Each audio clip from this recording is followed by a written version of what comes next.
વેરાવળમાં ખેડૂતોની સ્થિતિ કફોડી બની। આચિંદ્રા અને દેદા ગામના ખેડૂતોને મુશ્કેલીનો વારો સહન કરવાનો વારો આવ્યો છે। ટામેટાનું વાવેતર કરતા ખેડૂતોની હાલત કફોડી બની છે।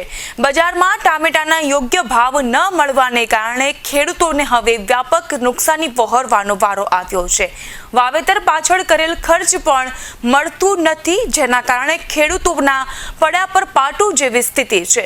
બજારમાં ટામેટાના ₹60 થી 70 મળતા ખેડૂતોને પહોંચ્યું છે નુકસાન। મારું નામ રામભાઈ હીરાભાઈ કસોટ, ગામ દેદા। શું કહેશો, ટમેટાના ભાવ આ વખતે નીચા ગયા છે, સાચી વાત? સાહેબ, એમાં ટમેટામાં તો એવી વાત છે ને, અવાર છે ને 7.5 વીઘાનું મેં એકલે વાવેતર કર્યું છે। કોઈ હિસાબે ભાવ નથી આવતા। માનો કે વીઘે 25 થી 30 હજાર નો ખર્ચો લાગ્યો છે ને ભાવ માર્કેટે લઈને આવ્યો તો 60 થી 70 રૂપિયા કેરેટના આપે છે। એમાં અમે પ્લસ 30 રૂપિયા ભાડું કાઢ નાખીએ, એનું દલાલું કાઢ નાખીએ તો અમે ખાલી આતે પાછા જઈએ છીએ। મારે પ્રૂફમાં બિલ પડ્યા છે। 131 રૂપિયા વધી ગયેલ છે 42 કેરેટના। હવે 131 રૂપિયામાં આખો દી આપણે બે મજૂર કર્યા હોય અથવા તો કોઈ ઘરના હેરાન થતા હોય તો એને આપણે શું કરવું? ટોટલ કેટલા વીઘામાં તમારો પાક હતો? અગાઉ શું ભાવ મળતો હતો? અગાઉ એવું ધારીએ તો આપણે ગઈ સાલ મારે સારા ટમેટા હતા તો ભાવ 600-700 રૂપિયા મળતા હતા, એ વ્યાજની ભાવ હતા। અત્યારે જો મારે 7.5-8 વીઘાનું વાવેતર છે મારે એકલાને, હું બીજાનું કહે દેદામ પર જાજી ટમેટી છે તો મારે એકલાને 7.5 વીઘાનું છે, એમાં હાવ નિષ્ફળ ગયા। પેલા જે ભાવ મળતા અને અત્યારે ભાવ નથી મળતા, એનું મુખ્ય કારણ શું છે? એનું મુખ્ય કારણ એક છે કે અહીં કોઈ પણ સંજોગોમાં દલાલો ટમેટો લેવા માંગતા જ નથી। આપણે એને 50 નો ખોટો પૂરો થઈએ એટલે 50 લે, પછી આપણે એમ કહીએ કે તમે જવા દો પાછા। અમારે ટમેટા 2 વાર તો હું છકડો રિક્ષા લઈને પાછા રિટર્ન લઈ ગયો। અહીં મારી પાનની દુકાન છે, ત્યાં અમે મફતમાં કોકને ખવડાવી દઈએ, ગાય ભેંસને બધીને ખવડાવીએ। સરકાર પાસે શું ઉમ્મીદ રાખે? સરકાર પાસે તો ઉમ્મીદ શું રાખીએ, અમારા ટમેટાને બહાર નિકાલ કરે અથવા અમને પૂરતા ભાવ મળે। મારું નામ રામસિંહ રમભાઈ ચાંડેરા, ગામ આચિંદ્રા। શું કહેશો, ટમેટાના પાકમાં મોટા પ્રમાણમાં નુકસાની છે આ વખતે, આખી વાત કરો। શું વાવેતર છે, કેટલા વીઘામાં વાવેતર છે અને કેવું ઉત્પાદન છે?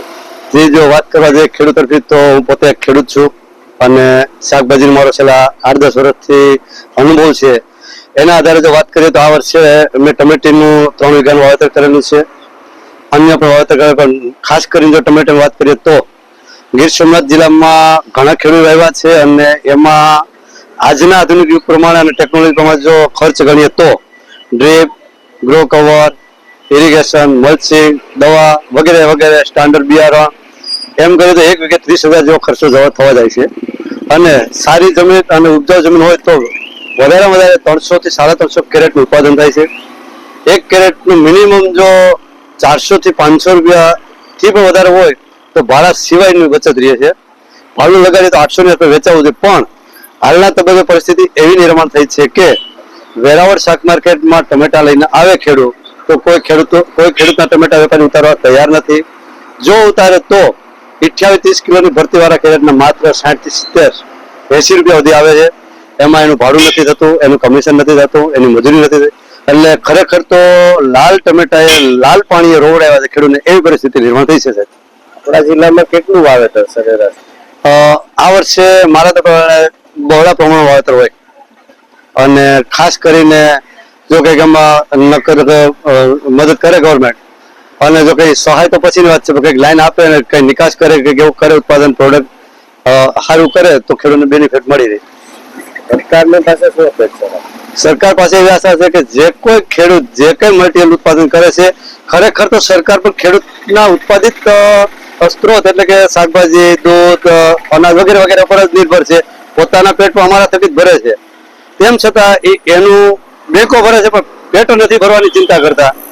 જો ખેડૂત સમૃદ્ધ હશે તો એનું પણ કંઈક થશે, એટલે એને ધ્યાનમાં રાખીને જો ગવર્મેન્ટ કંઈક એમાં નક્કર પગલાં લઈ અને આગળની કંઈક રસ્તો બતાવે અને કાંઈ નિકાસ કરે અથવા પોષણક્ષમ ભાવો આપે અથવા તો આવો નિષ્ફળ જતા પાકનું કંઈક વળતર ચૂકે તો સારું છે, એવી આશા છે ખેડૂત તરીકે।